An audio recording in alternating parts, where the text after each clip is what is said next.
আমি আমার ভাষা নিয়ে গর্ব ফিল করবো, অন্য একটা দেশে গেলে বলবো যে আমি বাঙালি, আমি বাংলা ভাষায় কথা বলি। যে বাংলা ভাষা হচ্ছে আমাদের মাতৃভাষা, এটার মাঝখানে যদি আমরা ইংলিশ ভাষা বলি সেটা আমরা লজ্জিত অবশ্যই সেটার জন্য, কারণ বাংলা আমাদের মাতৃভাষা, সেটা নিয়ে আমরা অনেক গর্বিত হওয়ার কথা।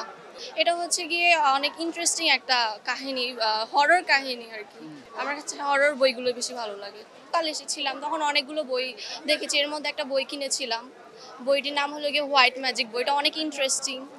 বাংলা ভাষাটা অত্যন্ত উচ্চমানের একটা শিল্প এবং পৃথিবীর মধ্যে একটা মাত্র ভাষা যেই ভাষার জন্য সেই দেশের দামাল ছেলেরা বুকের তাজা রক্ত দিয়েছে। সেখান থেকে আমি মনে করি এই ভাষার সঙ্গে অন্য কোনো ভাষার শব্দের সংমিশ্রণ শব্দ দূষণ। কাজেই যে চেতনাকে ধারণ করে বইমেলা হচ্ছে, সেই জন্য অন্তত সেই দিক বিবেচনায় অন্য কোনো ভাষার শব্দ বাংলা ভাষার কথার মধ্যে লেখার মধ্যে পরিহার করা অনস্বীকার্য, অত্যাবশ্যক।